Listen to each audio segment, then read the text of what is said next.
노유진의 정치 카페. 통일대박이라면서 덩실덩실 추던 춤. 개성공단 중단에 북한 붕괴론으로 막을 내렸습니다. 앞뒤 안 가리는 즉흥적이고 충동적인 대북정책. 그 피해는 고스란히 정부의 약속과 상식을 믿었던 개성공단 관련 노동자들과 기업인들의 몫이 되었습니다. 나빠지는 여론 때문일까요?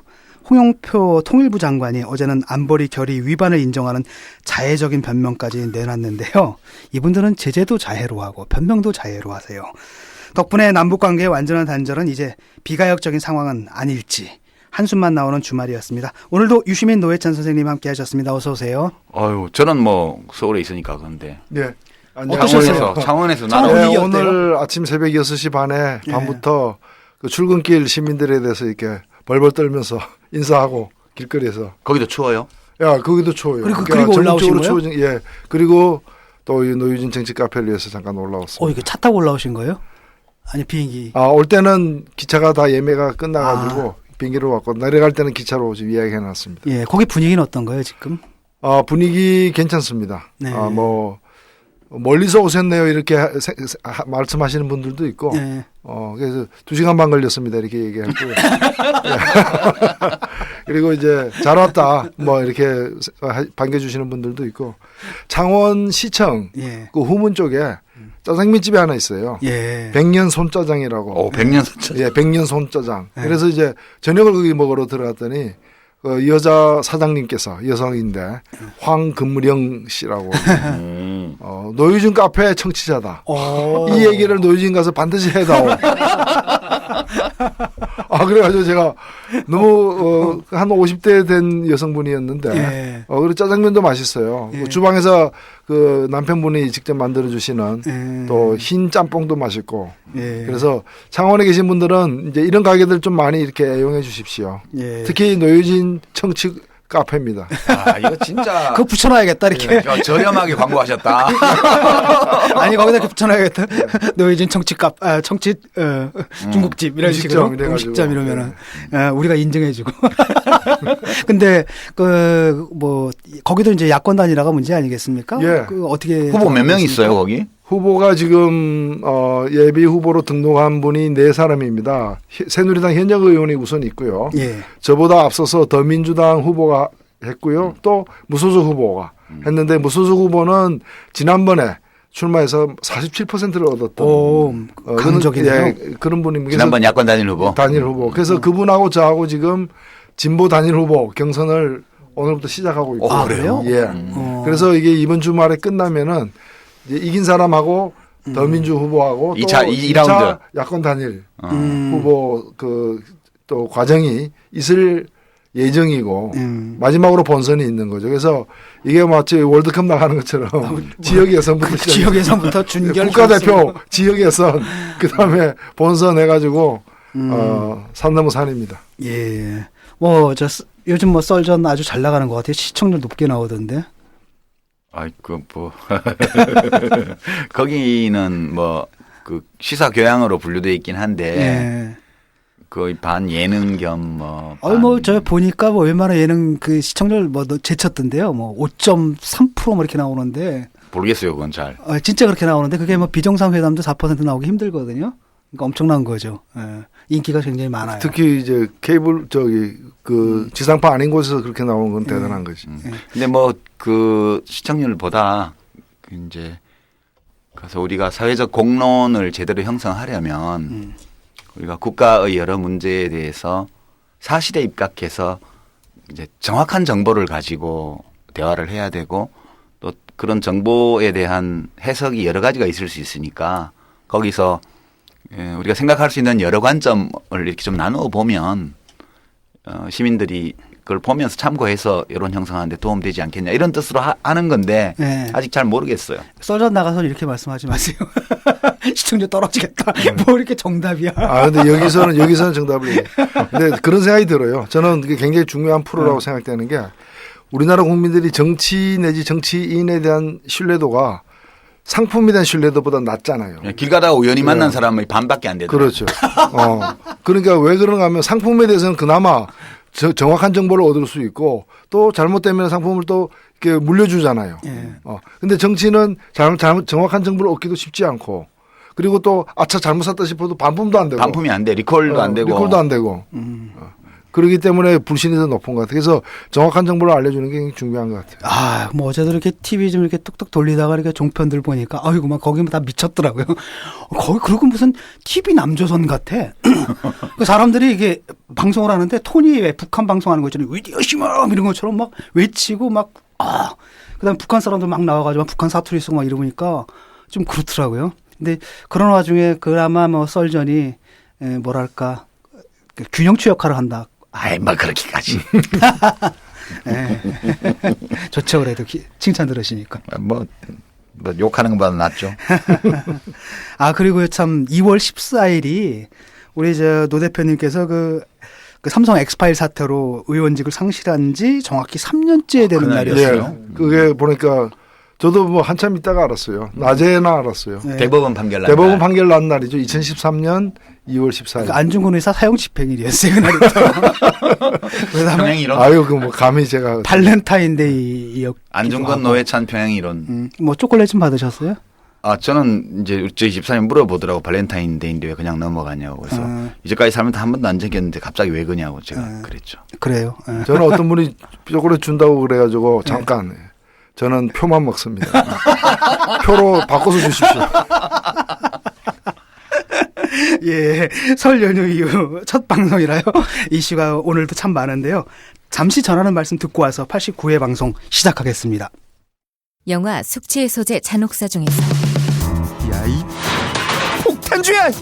네가 그렇게 알코올 도수가 높아? 회식 자리로 따라와! 이 술 마시면 개 되는 놈이 어디서 헛개 음료 좀 사놨냐? 0.5% 들은 거? 숙취해소 성분 적은 것들은 빠져. 술술 풀리고로 바꿨다 이것들아. 우와! 자연 유래 화인빛 도분말이 48%? 특허까지 있는데? 술술 풀리고 대한민국 술자리 다 먹고 하라 그래! 딴지마켓에서 최저가 판매 중인 술술 풀리고가 숙취의 소재 잔혹사를 끝내드립니다. 안녕하세요. 전문 전자 쇼핑몰 메이크 PCB입니다. 시제품 개발 시 필요한 전자부품, 센서, 모터 관련류, 인터페이스 보드 등 많은 부분들을 소형 모듈화해서 개발하기 편리하게 판매하고 있습니다.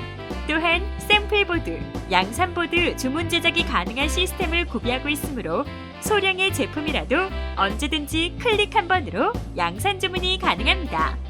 지속적인 온, 오프라인 광고를 통해 개발된 제품을 판매까지 해드립니다. 전자부품, 샘플 제작, 양산 제작, 판매까지 믿고 맡길 수 있는 전문전자 쇼핑몰 메이크 PCB. 서울시 노원구에 전문전자 판매 매장이 위치해 있는 메이크 PCB makepcb.co.kr 대표번호 1566-8640 전문전자 쇼핑몰 메이크 PCB. 유시민의 타임라인. 예, 안녕하십니까. 타임라인 2016년 지금 2월 오늘이 15일? 예. 그죠? 오후 한 지금 2시 반 좀 넘었는데요. 이 시간을 오늘 특별히 말씀드리는 이유가 늘 말씀도 드리지만 오늘은 특별해요. 왜냐하면 오늘 타임라인은 좀 색다르게 꾸며봤는데요. 타임머신을 타고 하루 뒤로 가보는 거예요. 지금. 내일로 가는 거죠. 내일로요. 왜 그러냐 하면 Back to the future. 예, Back to the future. 그 내일로 가는 이유가 내일 오전에 뭐 박근혜 대통령이 국회에 와서 뭐 헌법에 있는 조항을 근거로 해서 연설하겠다. 그래서 여야 합의가 됐다고 그래요. 오늘 아침에 아까 오전에 뉴스 들어보니까 그래서 뭐 야당 대표 연설을 하루 미루고 이제 한대요. 무슨 말을 할까? 그걸 이제 타임머신 타고 가서 미리 들어보는 거예요. 안 가봐도 알 수 있어. 그렇죠. 이미 다 예측이 돼요. 그래서 이제 우리 방송이 내일이면 바로 이걸 해설하겠는데 지금 불운하게도 이게 우리가 하루 앞에 하는 거라 할 수가 없어요. 미리 해설해도 같을 거라는. 예, 그래서 우리가 백투더퓨처로 하루 뒤로 가서 들었다고 가정하고 거기 나오는 핵심적인 내용에 대해서 비평을 미리 해보려는 거예요. 예. 이게 이제 방송이 오늘 밤에 업로드가 되면 내일 뭐 거의 비슷한 시간에 다 청취자 여러분들이 들으실 수 있을 거예요. 예. 그래서 국회 연설문에 담길 핵심 내용 5가지를 추려서 그거에 대해서 비평해 보려고 해요. 예, 그 청취자 여러분들께 말씀드리자면요. 평소에 2페이지 준비해 오시거든요. 오늘 5페이지예요. 제가 이거 보통 일요일 오후부터 월요일 오전에 걸쳐서 이 타임라인 준비를 하는데 이번에는 제가 금요일 오후부터 준비를 시작해서 오늘 아침까지 하다 왔습니다. 네. 그래서 우선 5가지 쟁점인데요. 우선 첫 번째 다 예측이 돼요. 박근혜 대통령이 이렇게 말할 거예요. 첫째, 북한이 장거리 미사일 발사를 했다. 그렇게 주장할 거예요. 둘째, 따라서 이 북한의 장거리 미사일, ICBM, 대륙간 탄도미사일 이런 거에 대해서 대비해서 국가 안보를 튼튼히 하기 위해서 사드를 배치해야 된다. 이게 2번째 내용이에요. 세 번째는 그 사드를 배치하고 할 뿐만 아니라 북한을 완전 봉쇄하기 위해서는 중국의 협력을 끌어내야 된다. 이게 3번째 내용이 될 거예요. 4번째는 개성공단의 가동을 중단시킨 것은 불가피하고 올바른 결정이었고 북한의 핵 개발과 미사일 개발을 막기 위해서는 이거는 완전히 그 꼭 필요한 일이고 또 적법한 행위였다. 이렇게 주장할 거고요. 5번째, 개성공단 가동 중단으로 북한은 혹독한 대가를 치르게 될 것이고 이렇게 해서 앞으로 다른 추가적인 조처를 하게 되면 북한을 괴멸시킬 수 있다. 괴멸까지는 안 가겠죠. 뭐 괴멸이지 뭐. 이런 정도 그 외에도 뭐 테러 방지법이라든가 뭐 등등 여러 가지 얘기가 나오겠지만 핵심 내용은 이 5가지라고 봐요. 예. 그렇겠죠. 안 들어봤지만 뻔해. 그래서 이 5가지의 주장에 대해서 각각 이것이 사실에 근거를 두고 있는가, 또 논리적으로 우리가 인정할 수 있는 합리적인 주장인가, 또 박근혜 대통령이 주장하는 효과가 날 것인가. 야, 이게 진리의 3가지거든요. 하나가 대응설입니다. 사실에 부합하는가. 네. 논리적으로 그러니까 정합설. 2번째. 네. 논리적으로 맞는가. 네. 사회적 효과를 낼 것인가. 이게 합의설. 난 그건 잘 모르지만 여하튼 우리가 보통 생각할 때 철학에서 말하는 진리의 3기준입니다. 예, 철학자의 비평이었습니다. 이제 타임머신 타고 갔다 왔어요, 우리가. 그래서 우선 첫 번째부터 해보겠습니다. 북한이 장거리 미사일 발사 시험을 했다는 이 박근혜 대통령의 주장, 정부의 주장 맞아요? 노 대표님, 북한이 뭘 쐈죠? 인공위성 쏘았죠. 예. 근데 이제 그 기술이면 좀 더 발전시키면 장거리 미사일이 될 수 있는 거 아니냐. 그렇죠, 그거죠.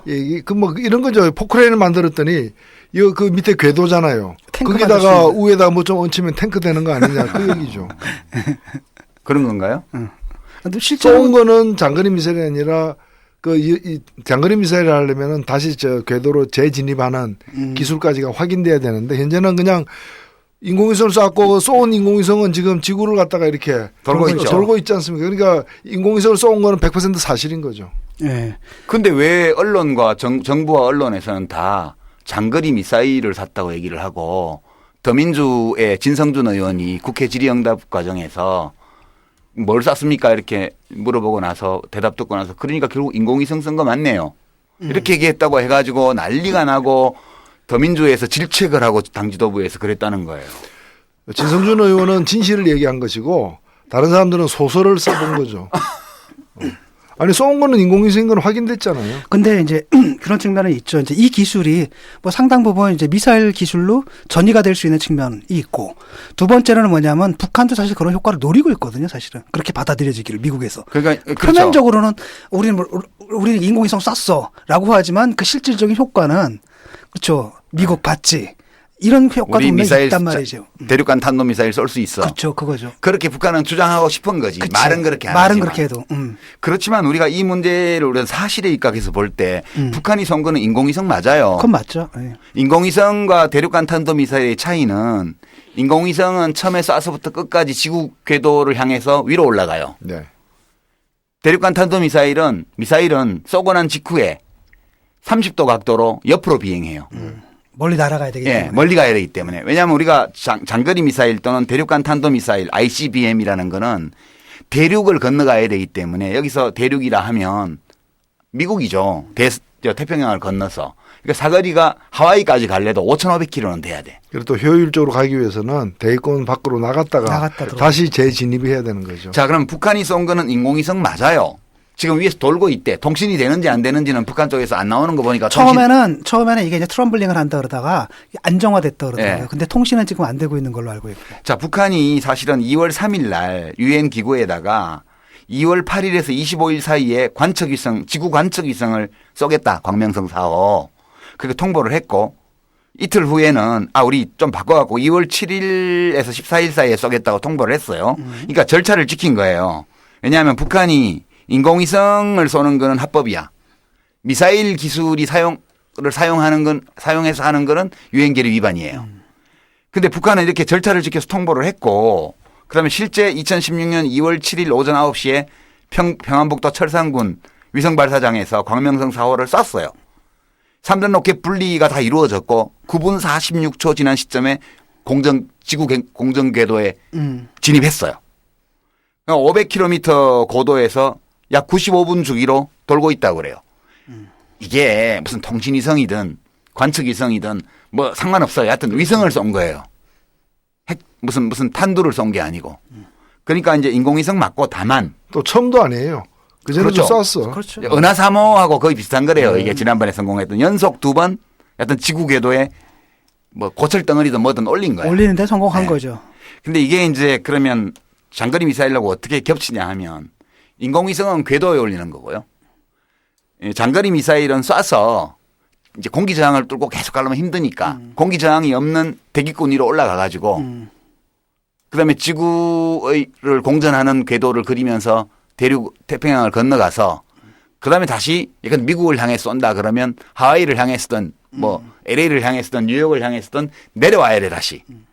그러려면 우선 쏴서 올릴 수 있는 기술이 있어야 되고 그다음에 목표한 곳으로 가도록 원격 조종을 하거나 자체 제어를 할 수 있는 기술이 있어야 되고 그다음에 공기가 없는 데를 가다가 다시 공기 있는 데 들어오니까 대기권 재진입을 하게 되면 저항이 엄청나게 있을 거 아니에요. 열이 엄청나게 발생. 네, 그러면 이제 우리가 별똥별 떨어지는 게 대부분 오면서 타버리는 것처럼 이게 타버릴 수 있기 때문에 제어가 되면서도 공기 저항을 극복할 수 있는 소재 기술 등등이 있어야 돼요. 물론 거기에 탄두가 있어야 되고요. 그렇죠. 탄두를 실은 비행체가 있어야 돼요. 탄두가 또 소형화돼야 되고. 그러니까 탑재체만으로는 미사일이 안 되는 거예요.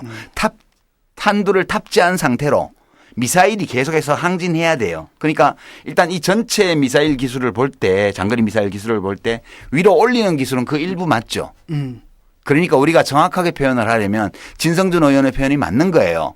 북한은 인공위성을 쏘아 올렸고 지구 궤도에 쏘는데 성공했고 이 기술이 장거리 대륙간 탄도미사일을 개발하는데 일부 사용될 수 있는 기술이 여기 포함되어 있다. 그렇죠. 그거지.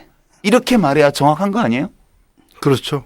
그리고 좀 추가하자면은 우리나라가 지금 남한이 대한민국이 하고 있는 일을 북한이 몇 년 빨리 한 거예요. 우리가 지금 나로도라고 위성 발사를 지금 하고 있죠. 필요한 게 인공위성이 필요하고 그다음에 발사 추진체가 필요한데 둘 다를 러시아로부터 수입해 가지고 수입한 물건을 한국에서 쏘아 올리는 그것도 실패하다가 한 번 성공했죠. 계획이 뭔가면은 인공위성을 먼저 국산화하고 그다음에 추진체도 국산화해서 둘 다 국산화해서 우리 기술로 쏘아 올리자. 언제 2021년 목표입니다. 물론 2021년에 될지는 모르지만은 우리가 5년 후에 하고자 했던 걸 북한이 지금 한 거예요. 근데 문제는 그럼 우리가 하려고 한 거는 미사일 그럼 미국 쏘려고 미사일 아니면 러시아 쏘려고 우리가 미사일 개발하는 거 아니잖아요. 우리는 우주 개발하는 거지.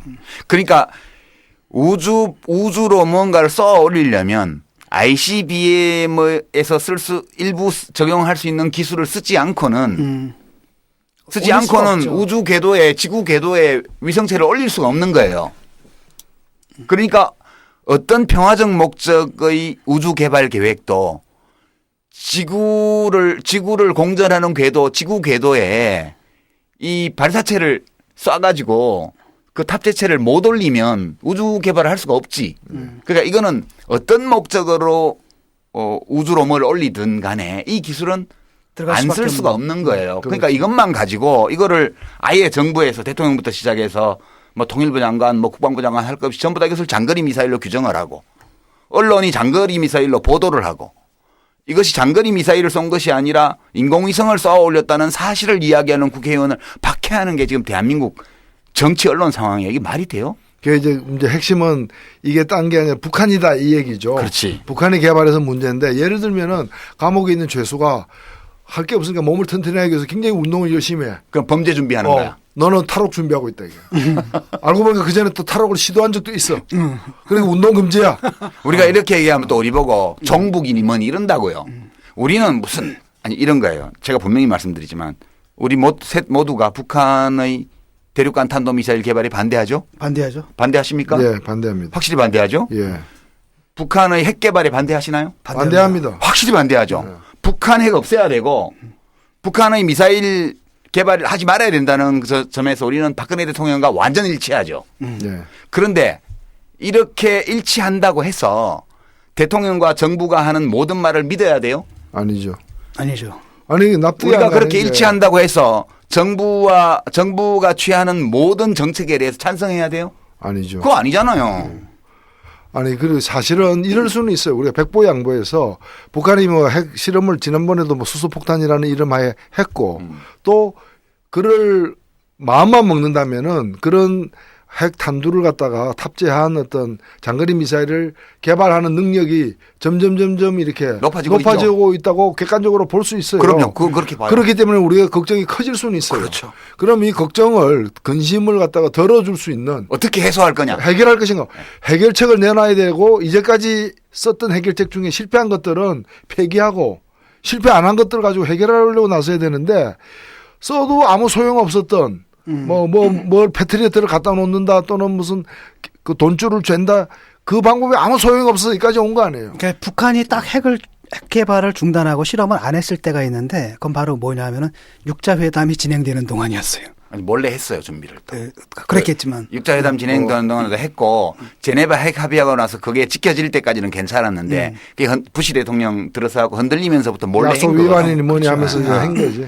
그러니까 결국은 북한의 핵 개발과 장거리 미사일 개발을 막아야 된다는 점에서 우리는 박근혜 대통령과 완전 일치하지만 어떤 방법으로 그것을 막을 수 있는가에 대해서 판단이 다른 거예요. 그죠? 그렇죠. 이 다른 판단을 얘기한다고 해서 니네 북한 가라라든가 니네 정부기지라든가 이런 헛소리를 하는 거는 말이 안 되는 거예요. 이거는 그만해야 그러니까 된다. 실질적인 내용을 따져봐야 되는 거예요. 자, 그러면 대통령이 국회에 와서 북한이 장거리 미사일을 쐈다. 이거는 사실과 달라요. 네. 거짓말이에요. 왜곡이고. 그런 말 미리 네. 얘기하는데 하지 마세요. 하지 마세요. 근데 오늘 밤에라도 청와대에서 듣고 안 할지도 몰라.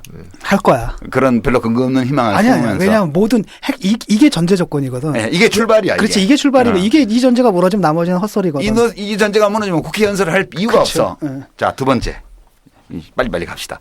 그럼 북한의 장거리 미사일과 핵 개발, 그러니까 결국 핵탄두를 실은 장거리 미사일에 대비하기 위해서 사드를 대한민국에 배치해야 된다. 이거 이해돼요? 진 교수 어때요? 난 이게 좀 이해가 잘 안 돼요. 왜요? 아니 뭐 종말 단계라면서요. 예, 저 사드 할 때 THAADS T가 터미널.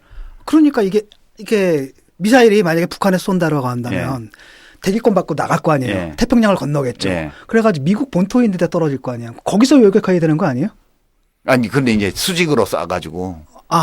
올라갈 때? 예, 수직으로 쏴가지고 이렇게 서울까지 한 250km밖에 안 되니까 한경북도에서 300km밖에 안 되니까 거의 89도, 88도, 87도 각도로 쏴가지고. 아니 그러니까 지금 그것 때문에 도입한다는 거예요? 아니 말이 그거 안 되는 아니면 거지. 그게 아니면 그러니까 사드를 미국에 배치해야지. 아니, 왜 미국에 한국에 배치해야지 왜 한국에 대륙간 배치하냐는 탄두탄인데 거야. 그러니까 북한하고 같은 대륙에 있는 나라에 그러니까 배치하면 안 되지. 북한에서 핵을 쏘는데 왜 대국경까지 날아가? 여기서 그냥 휴전선 넘는 거 2초씩 몇 초면 넘을 텐데. 이번에 그 북한의 그 수소폭탄 실험과 그다음에 이번에 그 이 인공위성 발사 정부에서는 장거리 미사일 개발이라고 얘기하는 이것하고 사드 배치는 직접적 관련이 없는 거예요.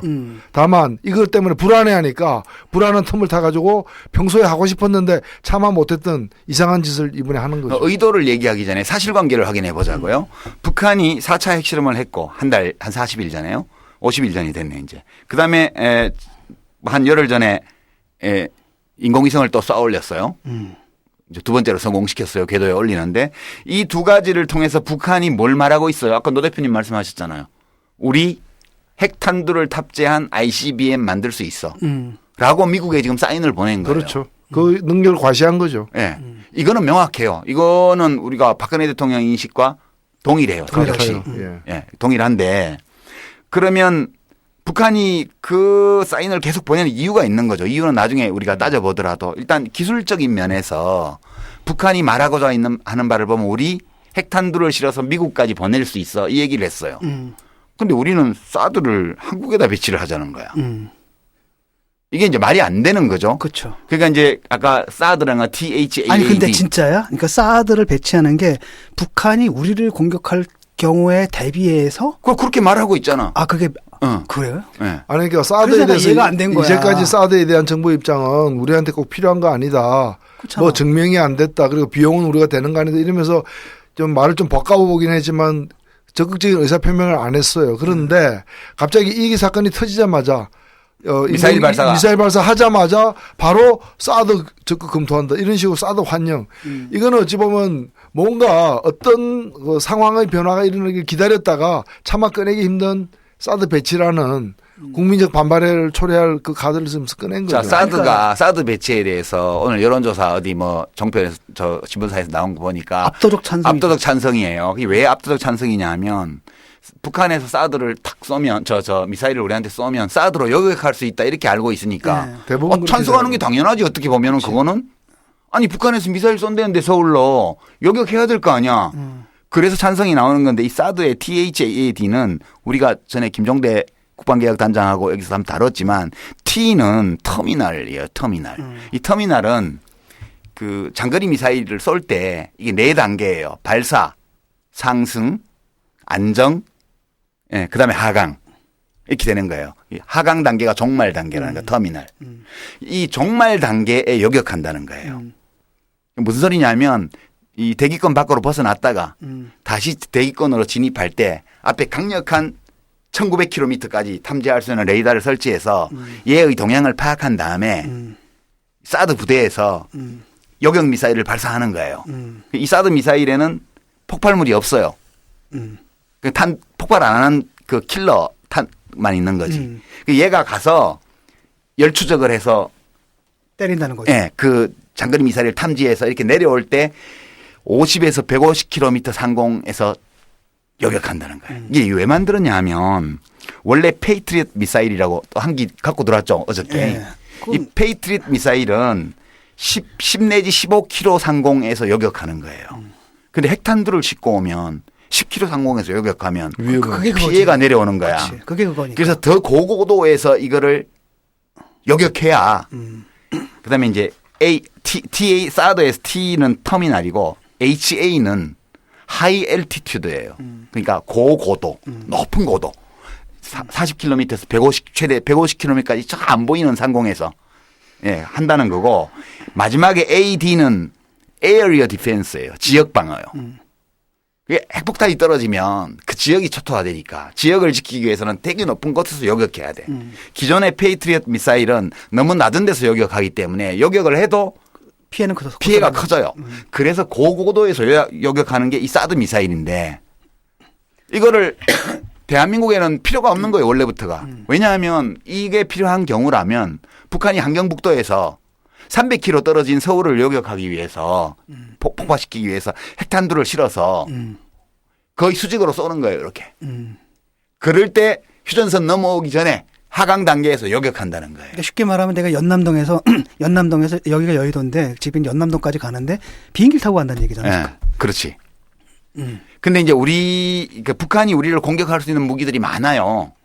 근데 어떤 무기들이 있냐 하면 북한은 이제 이런 아직 개발을 하지 않은 ICBM 대륙간 탄도미사일 이거 지금 개발 중이에요.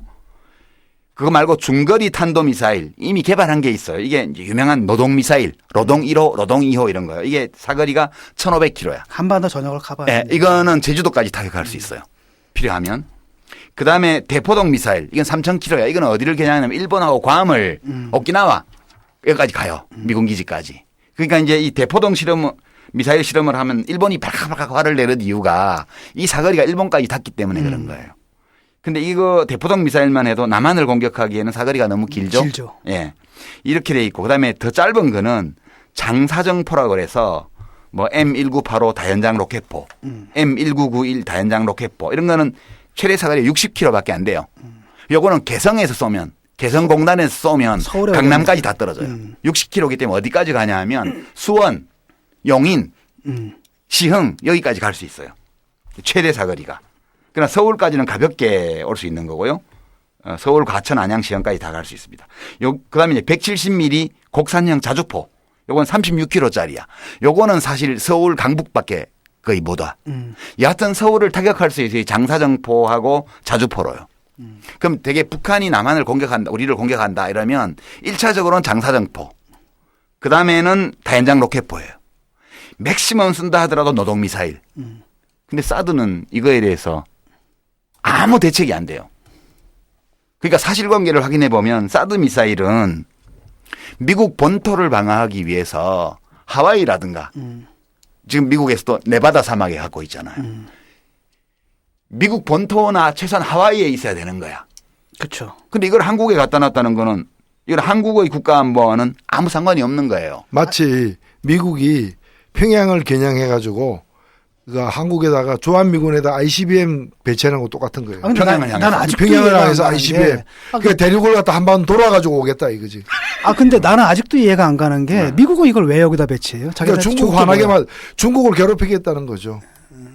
아니 왜냐하면 이게 어차피 탄이 미국에 떨어지려면은 그 종말 단계다라고 이게 한다면 미국에 있어야 되잖아요. 아니 사드의 필수 장비 중에 하나가 아까도 말씀하셨지만은 초강력 레이더 밴드예요. 네. 이거 해가지고 이게 중요한 거 사실은. 그러니까 미사일보다 이게 더 중요한 거죠. 미사일보다 이제 이걸 갖다 가동시켜 놓으면은 1000km, 2000km 안에 모든 어떤 군사적 움직임이 다 포착이 되는 거예요. 그러니까 중국에서 예컨대 뭐 이걸 쏘게 되면은 그러니까 초기 단계에서부터 포착이 된다는 그렇죠. 거예요. 그러니까 쏘기 전에도 뭐 부대 이동하고 뭐 한 게 다 포착이 되기 때문에 중국에서 가장 가까운 한국에 이걸 설치함으로써 중국을 들여다보겠다는 거고 중국은 자신들의 국방 실태가 드러나는 거니까 굉장히 경계를 하는 그래서 거죠. 대사를 불러가지고 중국 외교부에서 대사를 소환해가지고 불러가지고 이제 뭐라 한 거예요. 러시아에서도 뭐라 그러고. 그러니까 요약을 하면 이런 겁니다. 그러니까 북한이 뭐 핵무기 갖다 우리한테 날릴 경우에도 이걸 쓸 리는 없고. 없지. 그러니까 사드가 필요한 거 아니고 사실 미국을 방어하는데도 이게 사실 그 종말 단계에서 요격하려면 미국에 있어야 될 거 아니에요. 이게. 그렇지. 그러니까 사실은 더 중요한 건 그 여기 레이더라는 거죠. 오히려. 그러니까 이제 사드 포대가 어떻게 생겨 먹었냐 하면 지금 현재 4개의 사드 포대가 있어요. 2개는 미국 네바다주 사막인가 거기에 사람 하나도 안 사는데 배치가 돼 있고요. 또 이제 오키나와 미군 기지에 2개 포대가 와 있다고 그래요. 그런데 얘들이 이제 어떻게 생겼냐 하면 아주 간단하게 생긴 1단씩 탁 쏘면 그냥 날아가는 거예요, 이게. 로켓인데 구성이 강력 엑스밴드 레이더. 우선 포착해야 되니까 전방 1900km까지 최대한 해서 미사일이 날아오면 미국 쪽으로 이걸 탐지해야 돼. 그래야 요격할 시간을 가지니까 이 레이더가 최대한 장거리 이 탐지 기능을 갖고 있는 레이더래요. 그래서 엑스밴드 레이더라는 게 이게 뭐 두 종류 있는데 한 1000km짜리도 있고 2000km짜리도 있는데 되게 가장 강력한 게 1900km까지 가는 거예요. 그다음에 포대는 그 발사대가 한 포대에 6개 있어요. 그리고 발사대 하나당 미사일이 요격 미사일이 8개 있어. 68이 48. 네. 48기. 그래서 지금 록히드 마틴에서 제작하는데 아직 충분한 완제품이 공급이 안 돼 갖고 더 이상 지금 포대를 만들지 못해. 그러니까 한국에 배치한다 그러면 지금 오키나와에 있는 걸 가지고 오는 거예요. 그렇죠. 네. 여기 미군 부대에. 그러니까 한국군에 배치하는 게 아니고 오키나와 미군 부대에 있는 것을 가지고 와서 한국에 있는 미군 부대에 배치를 하는 거예요. 그렇게 이제 하는 거고. 그다음에 이 엑스밴드 레이더에 대해서 왜 중국이 발칵발칵 하냐 하면 1900km니까 이거를 배치를 할 때 지금 배치 지역 때문에 좀 문제가 있죠. 유력 지역 들으셨어요? TK, 칠곡 얘기가 많이 나오고 예. 대구, 군산, 평택, 군산, 그 해운대 기장. 예. 여기 지금 얘기들이 나오고 있잖아요. 왜 전부 다 평택 밑이지? 평택 위로 왜 못 올라와요? 너무 가까움 휴전선에 너무 가까움 그렇지. 효과가 없다고. 북한의 장사정포나 혹은 단거리 미사일의 사거리 안에 이거 못 들어오는 거예요. 왜냐하면 이 엑스밴드 레이더가 있다고 해도 시간적으로 너무 짧기 때문에 이 미사일로는 요격을 못 해요. 이 사드로는. 페이트리엇이나 이런 걸로는 할 수 있을지 몰라도 사드로는 방어를 못 하는 거예요. 아니, 그러니까 고고도인데 저고도로 치는 걸 막을 그렇죠. 수가 없지. 그러니까 이 북한의 장사정포나 혹은 다연장포, 이게 로켓이에요, 사실상 이게. 다연장포나 또는 단거리 노동미사일로 칠 때 방어를 못 해요. 그러니까 최대한 휴전선에서 떨어져 있어야 돼. 그러니까 전라북도나 또는 경상북도나 부산 경남권이나 이런 데 평택에 못 해요. 평택 못 하겠죠. 예. 그러니까 지금 원유철이 막 놓자 그러니까 그거 알고 하는 거야. 평택에는 절대 안 와. 그러니까 막 사드 배치하자고 막 그러는 거야. 김무성 대표는 해운대 쪽에 절대 안 온다 얘기를 하고 있고 군사안에서는 말도 꺼내지 말라고 이제 전라북도에서 그러고 단어는 다 안 된다는데 지금 어디 이제 유승민 배치하고. 의원 지역구인 동구 K2 그 비행장. 근데 비행장 때문에 거긴 또 가기 어려워요. 왜냐하면 전방 그 1.5km, 5km까지는 항공기가 운행을 못 해요. 그러니까 그걸 갖다 놓으면 대구 공항이 쓸모가 없어지니까. 갈 수 있는 데가 오히려 부산권, 칠곡도 못 가나? 칠곡. 이건 어디 뭐 그 미군 부대 거기 시골이니까 뭐 산업시설도 없고 항공 높이에서 놓으면 근데 밀양 신공항 지금 뭐 얘기하는데 그건 이제 물 건너가는 거 이렇게 되면 그래서 놀 데가 없어요. 이게 지금 마땅히 최대한 휴전선에 가깝게 가고 싶은데 그래야 중국 러시아를 감시할 수 있으니까. 근데 거기는 북한의 사실상 직사무기, 직사화기의 사정권에 들어가니까 방어가 안 돼. 그래서 중국 러시아에서 대사를 불러갖고 그 항의를 한 이유가 앞뒤를 다 따져봐도 북한하고는 상관이 없다 이게. 그치. 북한 장거리 미사일하고는 아무 상관이 없는 거를 왜 대한민국에 갖다 놓으려 그러냐. 이 동기는 합리적으로 추론해 볼 때 중국과 러시아의 극동쪽 이쪽의 이 군사적인 움직임, 전자파 등등 모든 것을 다 체크하려는 미국의 의도라고 볼 수밖에 없는 거다라고 그 사람들은 생각하는 거예요. 그게 정확한 거죠. 사실은 첫 번째는 중국, 그 다음으로 러시아를 견제하기 위한 이제 군사 기지인데 이걸 뭐 전략적 어떤 배치라고 하는데 이제까지 왜 못했느냐 그러면 미국은 줄곧 사실상 강력하게 요구해 왔다고 봅니다. 예. 근데 왜 못했냐? 이걸 배치하게 될 경우에 중국을 갖다가 이렇게 자극할 수가 있죠. 중국에 대한 도발이거든요. 예. 그리고 중국이 반응을 하게 되면 우리가 굉장히 곤란해지죠. 중국과도 여러 교역이라거나 여러 가지 거래 문제가 있기 때문에 남북 관계도 안 한 그렇고. 건데 이번에 그 북한이 저렇게 되니까 생뚱맞게도 중국에게 이제 중국이 가장 싫어하는 일을 해가지고 중국이 북한을 견제하는 걸 기대한다는 것 자체가 말이 안 되는 자, 거죠. 그 다음에 문제고요. 그러니까 이 지금 사드를 한국에 배치한다는 건 북한 장거리 미사일과는 아무 상관이 없는 거예요. 그러니까 박근혜 대통령이 국회에 와서 북한의 미사일 실험에 대비해서 북한의 그런 위협에 대응하기 위해서 사드를 갖다 놓는다는 건 앞뒤가 전혀 안 맞는 얘기다. 그래서 미리 말씀드리고요. 청와대에서 혹시 들으면 이걸 반박할 수 있는 논리를 대통령한테 줘서 보내기 자기들도 바랍니다. 알고 있다고 네. 얘기할걸요. 그렇죠. 자, 그다음 이제 노 대표님 말씀하신 세 번째 문제인데 지난번에 신년 그 담화 발표할 때 진정한 파트너라면 어려울 때 손을 잡아줘야 됩니다라고 중국한테 호소했어요. 네. 그죠? 이번에 와서도 왜 중국의 협조가 필요한지는 이따 다시 한번 제가 뒤에서 말씀드리겠지만 뭐 여기서 말씀드리죠 같이. 근데 중국이 협조를 안 해주면 북한이 봉쇄가 안 돼요. 그래서 중국의 협조를 끌어내야 되는데 사드를 배치하는 방침을 밝히면서 중국의 협력을 기대한다라고 말하는 게 성립하냐?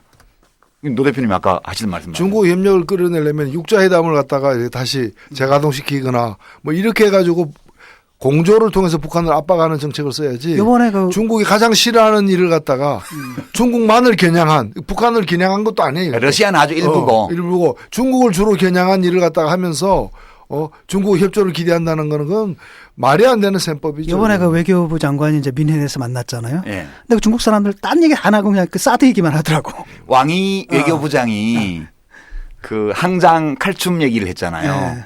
그게 이제 홍문의 연이라고, 홍문의 연회라고 그 사기에 아주 진짜 흥미진장에 나오는 거잖아요. 네.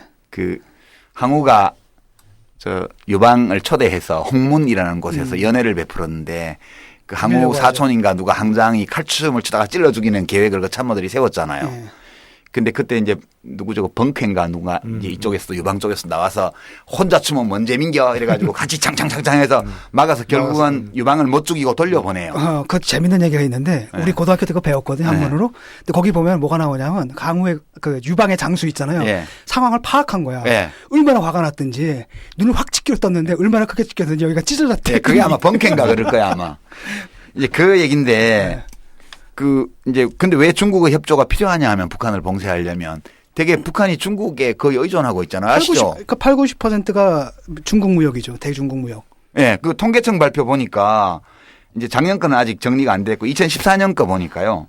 북한이 2014년에 수출을 32억 달러를 했어요. 중국에다. 아니, 총액이. 네. 그 수입이 45억 달러였어요. 근데 이 전체 70한 5억, 6억 정도 되는 이 무역액 중에 90몇 퍼센트가 90% 넘게가 중국하고 거래한 거예요. 그러니까 다 나머지 10%를 다 봉쇄해도 이 나머지 10%는 러시아가 거의 대부분이에요. 중국, 러시아하고 한국이 거의 그 무역 파트너로서는 거의 다예요. 근데 봉쇄를 하려면 중국하고의 거래를 봉쇄해야 되는데 이 수출품 구성을 보니까요. 뭐 수출했는지 눈에 보이시죠? 뭐 저 광물 뭐 이런 거 아니에요? 주로? 네. 지하 자원.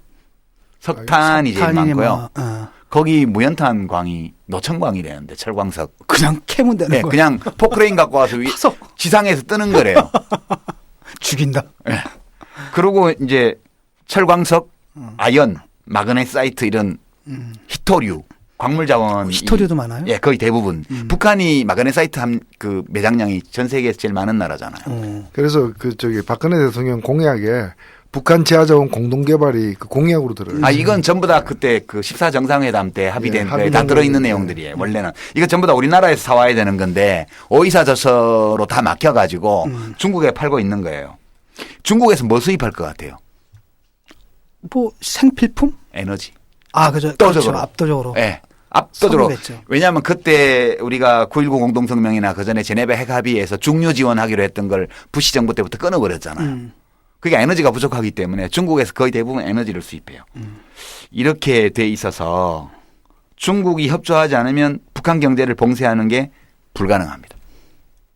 그래서 미국에서 상하원에서 이틀 간격으로 법을 하나 통과시켰어요. 그게 대북 제재 강화 수정법안, 수정안을 통과를 시켰어요.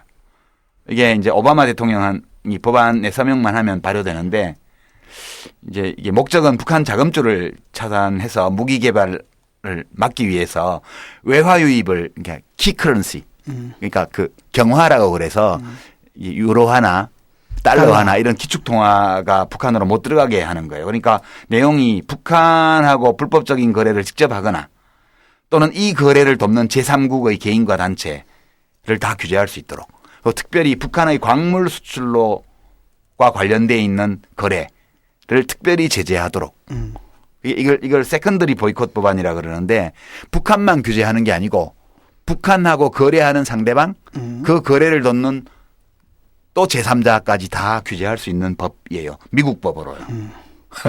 효과 있을까요? 노 대표님 어떻게 보세요? 이게 효과 없다는 거는 지난 20년간의 북한에 대한 각종 경제 제재의 결과가 확인해주고 있어요, 사실은. 그리고 북한은 그 소련 사회주의권이 무너지기 전에도 사실은 달러 교육보다는 구상무역을 더 많이 했던 나라인 것이고 그 후에는 또 달러로 이렇게 수입원을 챙길 수 있는 게 별로 없기 때문에 지금도 구상무역에 많이 의존하고 있거나 아니면 위안화를 통한 그 거래를 중국하고는 또 하고 있기 때문에 지금 아무런 달러 대신 위안화 쓰면 되겠네. 아무 의미가 없는 거예요, 이거는.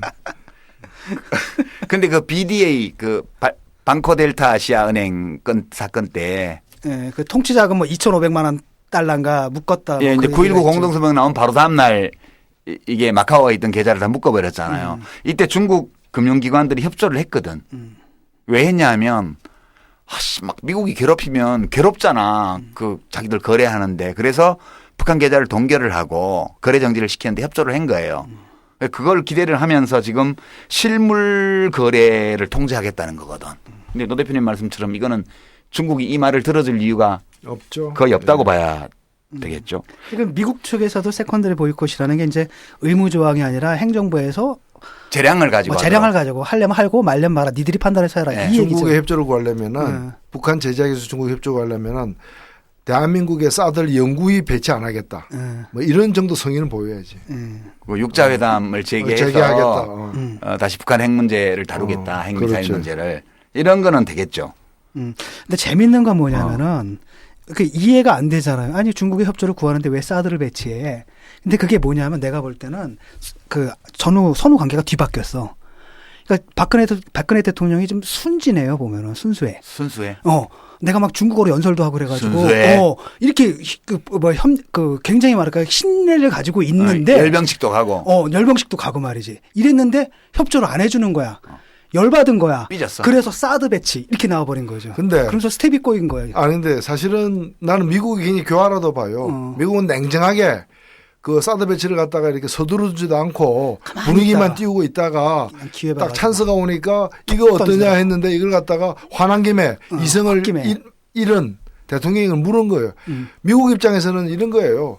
우리 뭐좀 뭐한 얘기지만 과거에 그 수세식 번수가 없을 때 퍼 하는 번수 있잖아요. 예, 그렇죠. 재래식 예. 화장실 있을 옛날에 때 퍼세식. 퍼세식일 때 그걸 또 펄려면 돈 내야 되잖아. 네. 그런데 그 돈 낼 형편이 안 되는 사람들이 비가 많이 와가지고 개천이 넘칠 정도 물이 막 흐르잖아요. 네. 물이 그걸 갖다가 퍼서 개천에 버렸다고. 비 온 아유. 김에 이제 나는 그 남북 관계가 이제 긴장이 고조되니까 평소에 하기 힘든 중국을 향한 사드 배치라는 걸 지금 써버리는 떡본 김에 제사 지낸다. 예, 그런 식으로 된 거예요. 그러니까 그 재밌는 건 보니까 중국 측의 시각이 어떻게 보면 더 정확할 수가 있는데 중국 측의 시각은 뭐냐면은 핵심은 사드다. 미국의 사드고 그다음에 남북 그 개성공단 중단은 미국의 거대한 전략 속에 하나가 이제 포섭되어 있는 거다라고 보는 거죠. 그러니까 우리가 가가지고 중국에 대해서 뭐죠 그 제재해달라. 라고 요청을 해봤자 중국 사람들의 핵심적인 건 바로 뭐냐면 전체적인 그 시나리오는 사드고 사드를 배치하기 위한 보조 시나리오로서 지금 남북 개성공단 중단이 들어가 있는데 미국하고는 관계 없는 거예요. 전혀. 사실은 개성은 하든 말든 관심도 없어. 네, 개성은 좀 이따가 다시 다루기도 하고요. 근데 이제 지금 오바마 대통령한테 미국 의회가 그 세컨더리 보이콧을 북한과 거래하는 나라까지도 경제 규제를 할 수 있는 권한을 행정부에 줬어요. 그러면 이제 이게 발동이 되려면 첫 번째 경우는 오바마 대통령이 발동하는 경우 재량권을 발휘해서 중국을 경제 제재하는 거죠. 또는 의회에서 오바마가 안 하니까 의회에서 추가적인 입법을 해서 그걸 행정부로 하여금 이걸 강제하게 하는 입법을 할 수 있어요. 만약 그렇게 됐다고 가정해 보죠. 그러면 우리나라에 뭔 일이 생기죠? 저는 둘 다 안 될 걸로 봐요. 아니 뭐 혹시 되면. 아니 그 중국을 어떻게 규제를 해요? 그 보복을 어떻게 또 자기들이 감당할까?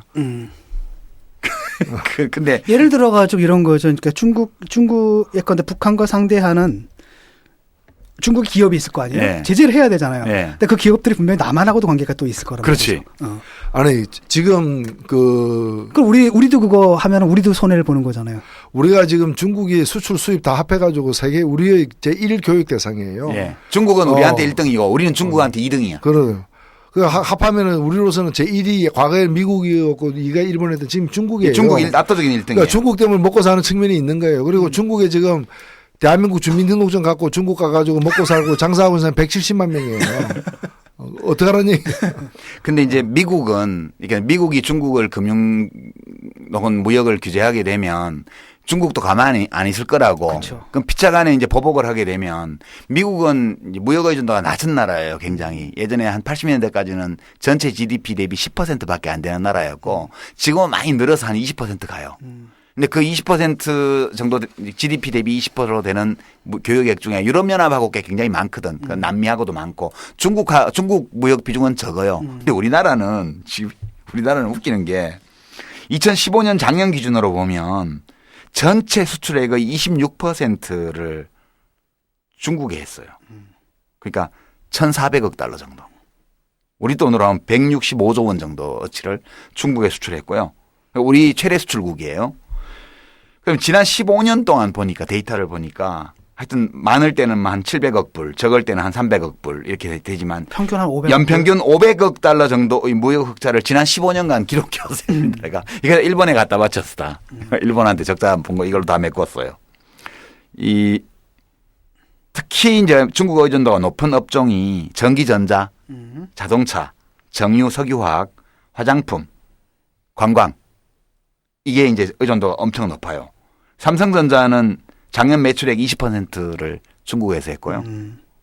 정유사들은 전체 수출의 15%를 중국에 했고요. 석유화학 제품은 수출 총량 절반이 중국으로 갔고요. 화장품은 40%가 중국으로 갔고요. 여행업은 그러니까 중국 관광객들이 우리나라 전체 외국 관광객에서 차지하는 비율이 40%가 넘어요. 그러면 미국이 중국의 그런 그 무역 거래를 규제하면 누가 피봐요? 우리가 피보지. 그러니까요. 이게 지금 근데 우리 언론들이 보면 미국에서 이 법 통과됐다고 해가지고 막 환영 축하하는 일색의 보도들이 이어지고 있죠. 아니 근데 일부 경제신문을 중심으로 안 그래요? 조금 걱정된다라고 그래요? 얘기가 나와요 슬슬. 그래요? 나 경제신문 안 봐가지고. 경제신문은 좀 다르잖아요. 이건 좀 아닌 것 같다. 그러니까 이념적으로는 확실하게 이제 지지를 하는데 이게 나중에 현실의 문제가 딱 되니까 조금 뒷일이 걱정되긴 하는 것 같더라고요. 아니 이게 저는 미국의 립 서비스라고 생각해요. 그러니까 그 북한에 대해서는 기본적으로 지금 이제 이러지도 저러지도 않는 전략적 인내 정책을 유지하고 있는 거고, 그 사드 배치는 이 대북 정책이 아니라 대중국 정책으로 그렇죠. 하고 싶었던 일을 이 기회에 해버린 거고, 그다음에 대북 기뢰한 얘기 해준 거는 한국 정부를 위한 뭐 유엔 기뢰한 추진도 마찬가지지만은 그런 립 서비스 왜 그래 하고 소리 한번 꽥 지르는 그 정도밖에 안 되는 거예요. 그렇죠. 아니 그러니까 결론적으로 보면 박근혜 대통령 국회에 와서 연설하면서 중국도 협조해야 된다 이런 말 좀 안 했으면 좋겠어요. 왜냐하면 우리가 경제적으로는 중국에 많이 의지를 하고 있고 안보는 미국에 의존을 하고 있는데 이게 빅2잖아요. 지금 G2잖아요. 중국하고 미국이 지금 현재 21세기 지구촌 사회에서 양대 강국이란 말이에요. 미국의 편을 일방적으로 들어서 우리한테는 아무 쓸데도 없는 사드를 배치하면서 북한을 봉쇄하는데 중국이 협조해달라고 얘기하면 이게 중국이 돌았냐고 이게 협조를 해주게. 그러니까 무슨 천안문에 오르고 그 중국 가지고 중국말 몇 마디 한다 그래가지고 이 북한 핵 개발을 억제하고 이제 저지하는 게 풀리는 게 아니라는 걸 갖다가 지금이라도 제대로 알아야 되는데. 그러니까 내가 볼 때 정부 이쪽 외교 안보 라인이 굉장히 이념성이 강한 사람들이잖아요. 이념성이 강해도 좋아. 최소한 기술 합리성, 정합성은 있어야지. 그러니까 이념성이 강하다는 건 기술 합리성보다 모든 판단을 이념적으로 한다는 얘기죠. 그러니까 자기들이 바라는 거 있잖아요. 소망하고 현실을 구별을 못하는 것 같아요. 그래가지고 중국한테 바란 거야 해주기를. 안 한 거지 중국이. 그러니까 열받아가지고 사드 받아버린 거 이거밖에 설명이 안 되거든요. 설마 대통령이 일국의 대통령이 열받아서 그런 걸 할까? 실제로 그렇잖아요. 지금 돌아가는 상황을 보게 되면은. 그렇게밖에 해석이 안 되죠. 아니 그게 아니라 그 조선일보에도 나왔는데 뭐라고 나왔냐면 시진핑한테 기대할 게 없다라는 얘기를 했대요. 조선일보까지 봐요? 기대했다는 것 자체도 이상한 그러니까 그게 거지. 웃기는 거지. 그거 자체가 웃기는 건데 내가 가가지고 전승절 기념 행사도 하고 말이지 중국말로 연설도 했는데 그러니까 이런 나이브한 생각들을 갖고 있는 거예요. 왕이 외교부장이 지금 홍문회 의원 얘기할 정도면 그건 뭐 끝난 지금 거지. 한국 정부가 그 항장 역할을 하고 있다는 거야. 칼춤 추고 있다는 뜻이잖아. 언제 찌를지 모르는 상황으로 인식되고 있는 그러면 거지. 중국에서 누구를 내세워서 맞춤을 추게 하겠어요. 북한 내세워서 맞춤을 추게 하지. 우리만 죽는 거야 남북한이. 이게 지금 뭐 하는 거냐. 자, 세 번째 거 이 정도. 그러니까 사드 배치하면서 중국의 대북 봉쇄 협력을 끌어내겠다는 둥의 이런 헛된 소리는 제발 연설문에서 빼주기를. 사드를 배치함으로써 중국의 대북 봉쇄 역할을 영원히 거부하는 거죠. 그렇지. 그렇죠. 그렇게 해석해야 되지. 민정 엄마 요즘 슬림해졌네. 혹시 다이어트 해? 남편이 맛있는 다이어트 하라고 와일드망고를 사줬어. 맛있는 다이어트? 젤리처럼 맛있지, 하루 한 번이라 간편하지, 10주 완성이라 빠르지, 체지방 분해 효과 확실하지. 나도 맛있는 다이어트 하고 싶은데 어이구 우리 집 윈수는 뭐 하나 몰라. 남편님들 스블랑이 만드는 와일드망고 퍼펙트 뷰티 다이어트로 아내의 건강도 함께 챙겨주세요. 지금 바로 검색해 보실 거죠? 자, 이제 네 번째는 개성공단 가동 중단을 시켰고 북한이 폐쇄를 하고 우리 자산을 다 동결하고 거기 남측 인원들을 다 추방해 버렸어요. 우리가 먼저 가동 중단 시킨 거거든. 근데 이 가동 중단 시킨 것이 과연 적법한 행위인지에 대한 논란이 있는데 박근혜 대통령은 완전 적법하고 합리적이고 필요한 조처라고 얘기했어요. 아니, 우리 타임머신 모드로 얘기했어요. 틀림없이 얘기할 거야. 맞아요? 이거 적법해요? 우리 헌법, 우리나라가 시장 경제를 기본으로 하고 재산권을 법률에 의하지 아니하고는 재산권을 침해할 수 없도록 헌법에 돼 있지 않나요? 이건 자본주의 사회에 있을 수 없는 일. 네. 근데 뭐 반자본주의죠. 근데 뭐 또 사법부 가봤자 이거 뭐 그 법원에서는 뭐 또 고도의 정치적 행위니 뭐 이렇게 얘기할 거라고요. 우선 우리 헌법에 관련 조항이 뭐 어떤 게 있어요, 노 대표님? 헌법에 그 제23조의 국민 재산권, 사유재산의 보장에서 모든 국민의 재산권은 보장된다. 그 내용 관계는 법률로 정한다. 그러니까 법률로 정할 때만 침해될 수 있는 거죠. 예외가 있는데 그게 이제 126조의 국방상 또는 국민경제상 긴절한 필요로 인해서 법률이 정하는 경우를 제외하고는 사연기업을 국유 또는 공유로 이전하거나 그 경영을 통제 또는 관리할 수 없다라는데 이번 같은 경우에는 법률에 정하는 경우인지 예? 이건 경영을 통제 내지 관리를 한 것이기 때문에 이걸 국가 소유로 만든 건 아니거든요. 그렇죠. 예. 근데 가동 중단을 지시했기 때문에 경영을 통제한 거거든요. 그렇죠. 근데 이제 경영을 통제할 수 있는 경우가 법률로 정해야 국방상 또는 국민 경제상 긴절한 필요로 인하여 법률이 정하는 경우 할 수 있어요. 그래서 법률을 찾아봤어요. 남북 교류 협력에 관한 법률이 있죠, 그죠? 예. 여기에 개성공단 가동을 중단시킬 수 있는 경우가 명시되어 있어요. 이게 노 대표님 알고 이게 계시죠? 이제 그렇죠. 이게 뭐 이와 연관된 걸 굳이 찾으려면 국가 안전 보장, 질서 유지 또는 공공복리를 해칠 명백한 우려가 있는 경우인데 뭐 질서 유지나 공공복리를 해칠 가능성이 있다고는 보아지지 않는 것이고 국가안전보장. 그러니까 개성공단을 폐쇄하지 않으면 국가 안전이 더 위태로워지는. 그러니까 거기 돈 들어가는 것 때문에 핵개발, 미사일 개발하니까 국가안전보장상 개성공단을 더 이상 할 수 없다. 이 판단을 한 거예요. 아니 그럼 이제까지 그 몇 년을 했는데 이제까지 그럼 계속 국가 안전보장의 위협을 받으면서 그전에는 그 몰랐다는 거지. 그전에는 몰랐다는 거예요. 이제 갑자기 깨달은 거예요? 예, 이제 어느 날 갑자기. 아니야. 말이 안 되는 그 전에 거예요. 몰랐다가 아니라 그 전에는 알았는데 예. 알았는데 뭐라고 했냐면 국제사회의 이해를 구했다. 이렇게 얘기를 했어요. 그 해명한 게. 그러니까 자 이제 노 대표님이 지금 하신 조항은 남북 교류 협력에 관한 법률 제 17조에 있어요. 협력 사업의 승인 등에서 보면 사항에 다음 경우에 이제 그 통일부 장관은 관계 행정기관의 장과 협의해서 6개월 이내의 기간을 정하여 협력 사업의 정지를 명하거나 승인을 취소할 수 있다 이렇게 돼 있습니다. 그럼 이제 다음의 경우 쭉 나와 있는 것 중에 하나가 11번째 국가안전보장 질서유지 또는 공공복리를 해칠 명백한 우려가 있는 경우 이렇게 들어 있어요. 이 경우에 승인 취소를 하거나 정지를 명할 수 있다는 거예요. 근데 문제는 그 다음인데 이게 4항이고 5항에 통일부 장관은 제4항에 따라 협력사업의 정지를 명하거나 승인을 취소하려면 청문을 실시하여야 한다. 하여야 한다예요. 하여야 한다. 그 청문 안 했잖아. 예. 그리고 이제 법문 자체에 그 6개월 이내의 기간을 정해서 협력사업 정지를 명하거나 승인을 취소하도록 돼 있어요. 어느 날 전격적으로 할 수 없어요. 그러니까 6개월 이내의 기한을 정하여 하기 위해서 어느 정도 정해야 될지를 판단하려면 청문을 해야 되는 거야. 상황을 알아봐야 돼요. 그래서 애초에 통일부가 청와대에 올린 안은 잠정 중단이었던 그렇지. 거죠.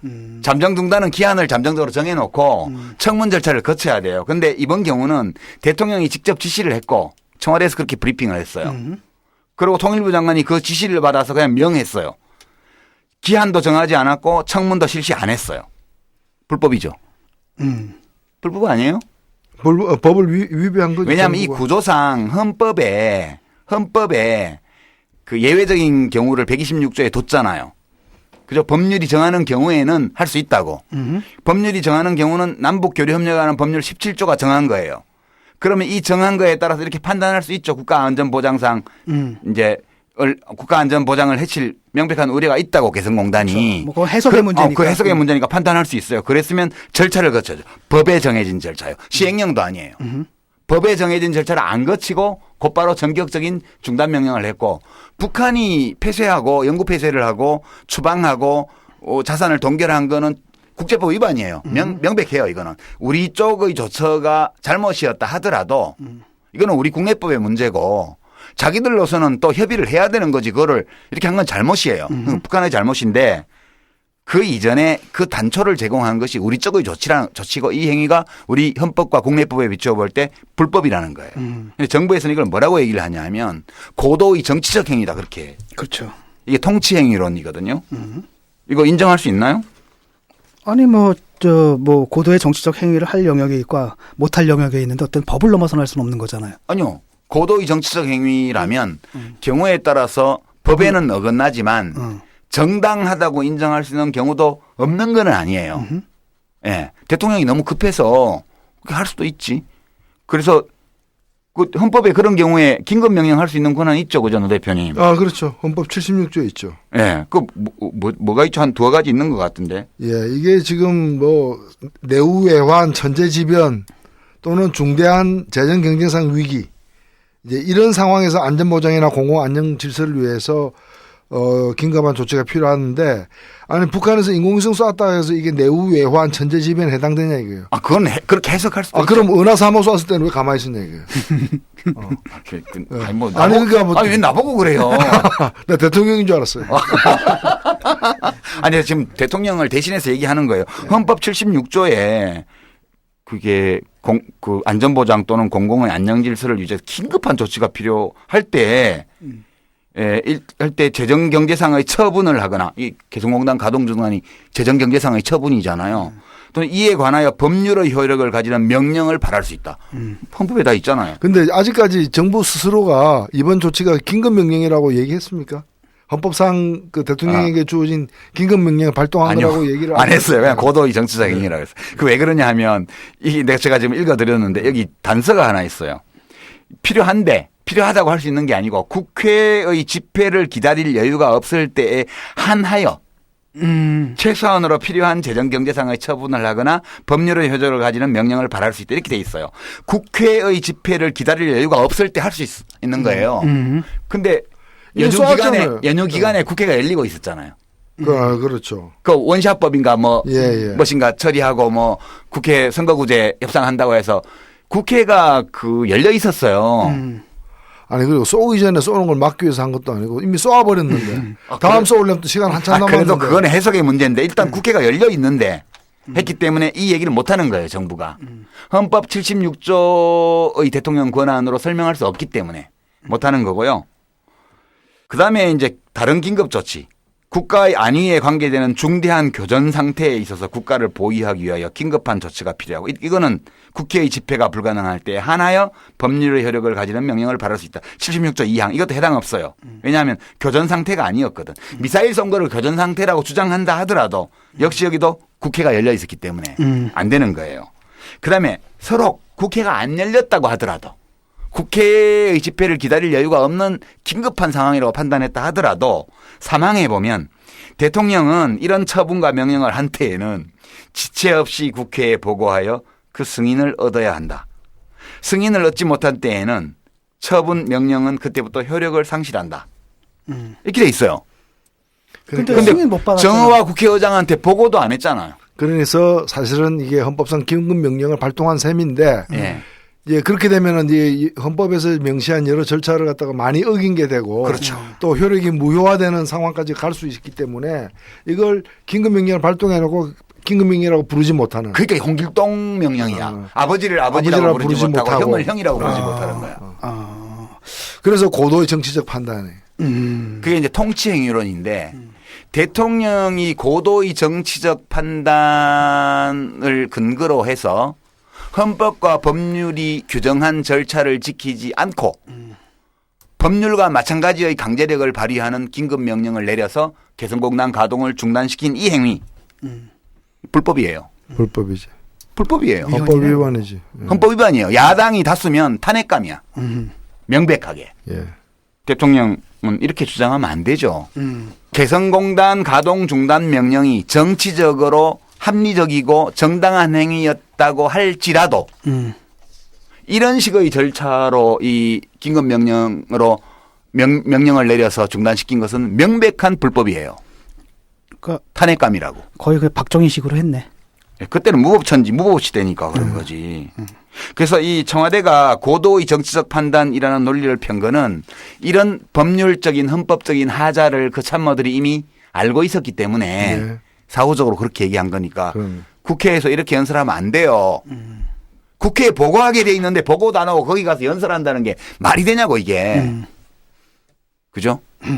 진 교수 트위터 표현에 의하면 두개골 안에 두부가 있어도 이거보다는 낫게 한다.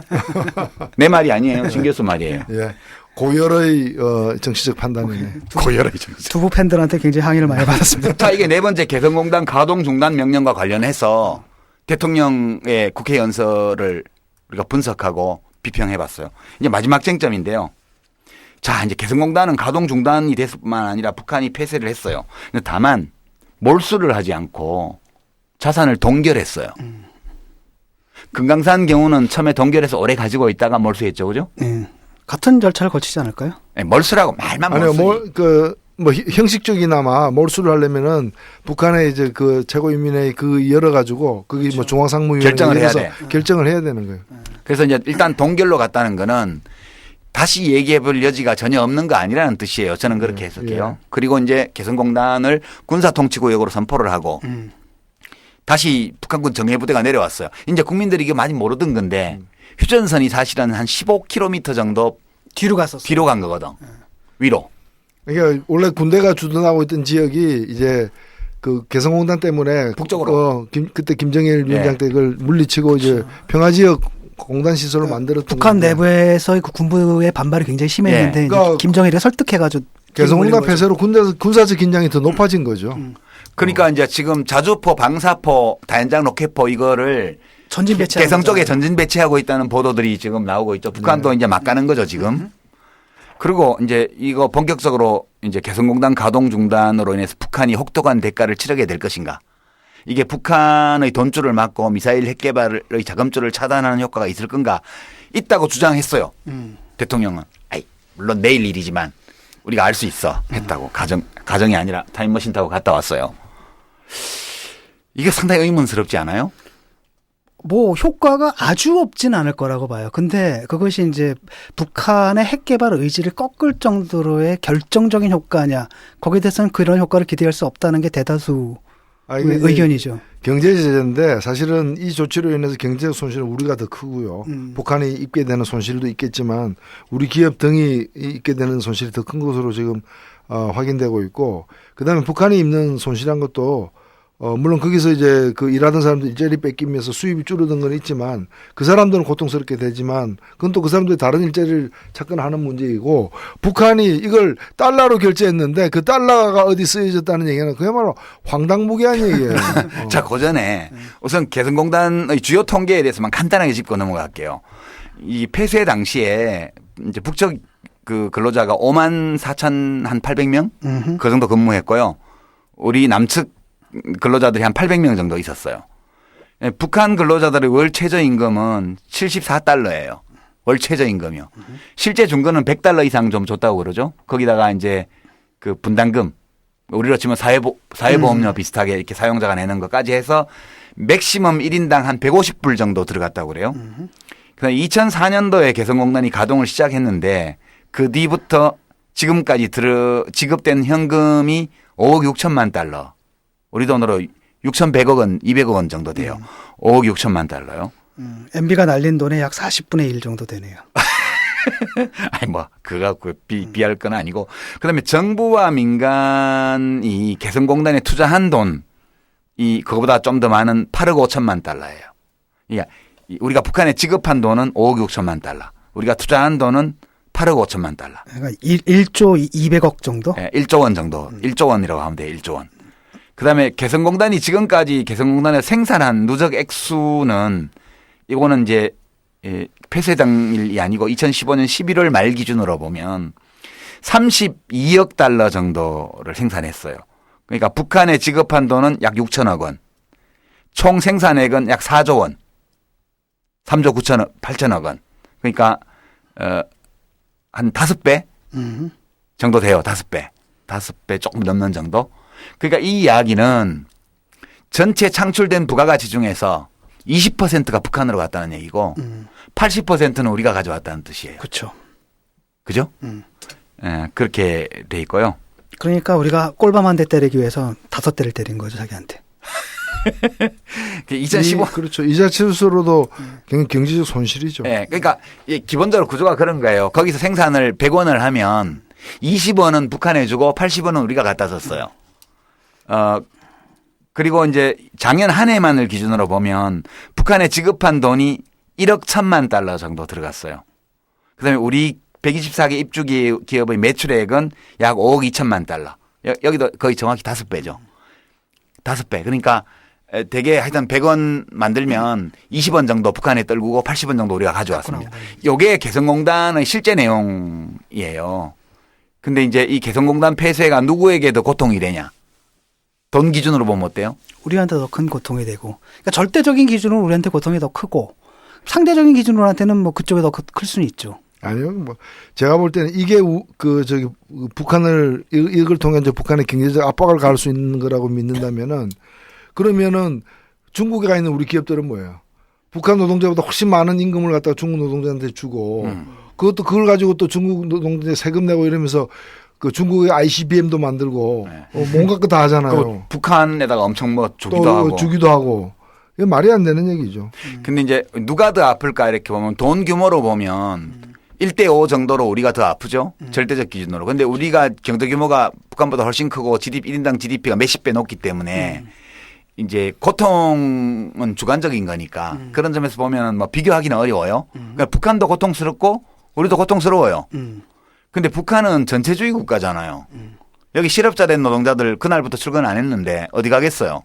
딴 데 배치되겠죠. 그렇죠. 전체주의 독재 국가니까 직업 선택의 자유도 없고 국가가 고용을 책임져 줘야 돼요. 이 사람들은 어디 뭐 또 함경북도의 무연탄 광산에 가든가 어디 가든가 여하튼. 또 하나는 그게 있더라고요. 그러니까 중국이나 러시아에 이제 파견 노동자로 가게 되면 그렇죠. 거기서 더 많은 임금을 받는다는 거예요. 개성공단보다 2배를 받거든요. 그러니까 그런 경우도 있고. 근데 힘들지. 개성공단은 편하지. 네. 말도 잘 통하고 그렇죠. 네. 또 이제 그렇게 되니까. 그리고 북한에는 파산할 기업이 없어요. 개성공업지구 관리위원회밖에 없는데 우리 기업들이 파산하는 거죠. 우리 기업들은 한 3분의 2는 파산할 걸로 지금 예측이 되고 있습니다. 그리고 북한은 땅을 준 것 말고는 물질적 투자를 한 게 없어요.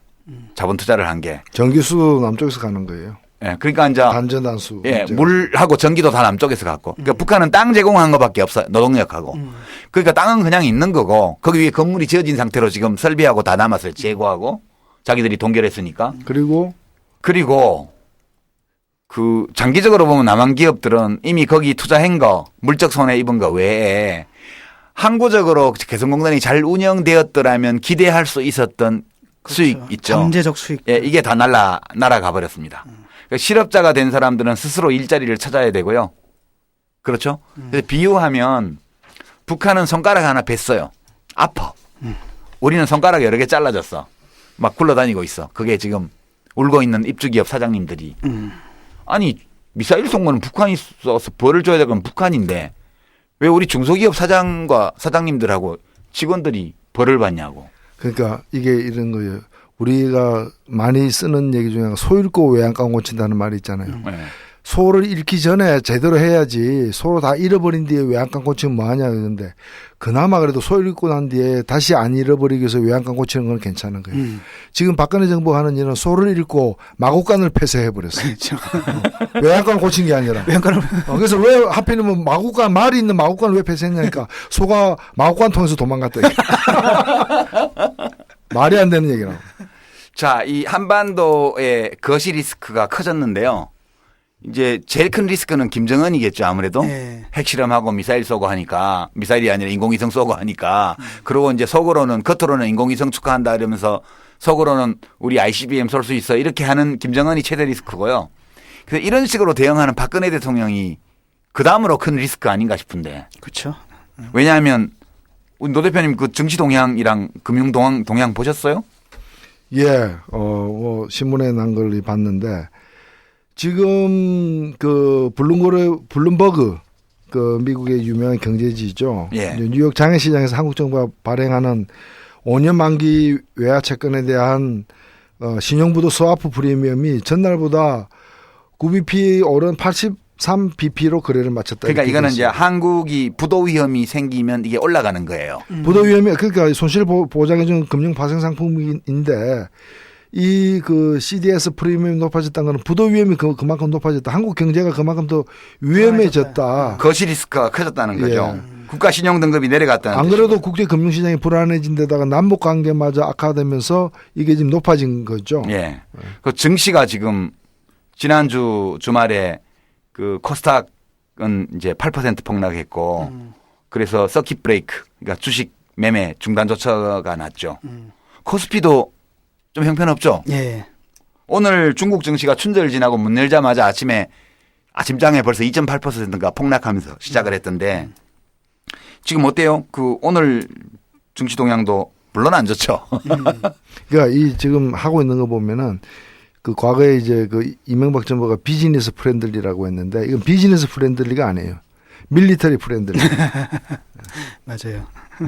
반기업 정책을 쓰고 있어요. 뭐 전 세계적으로 일단 금융 그 시장이 좀 불안한 측면이 있고 또 한편으로는 이제 한국 같은 경우에 거기 뭐가 겹쳤냐면 이제 남북 긴장이 이제 고조되고 사실은 이게 되면은 또 북한도 가만 안 있을 거란 말이죠. 이쪽에서 전단 날리고 또 확성기 틀고 그 한국 정부에서 나서서 지금 대북 경제 봉쇄를 하는 상황 속에서 북한 애들하고 또 가만 안 있을 거란 말이죠. 그렇죠. 이제 그렇기도 하고 지금 언론 보도에는 우리 쪽의 손실 계산을 하면서 1조 1천억 원 정도 물적 투자한 거 개성공단 이거 다 뺏겼잖아요. 재고하고 다 해가지고. 근데 그거를 얘기를 하던데 사실 개성공단의 가치를 금전으로 환산하면 거기 있는 건물과 설비와 재고 그게 개성공단의 가치의 전부일까요?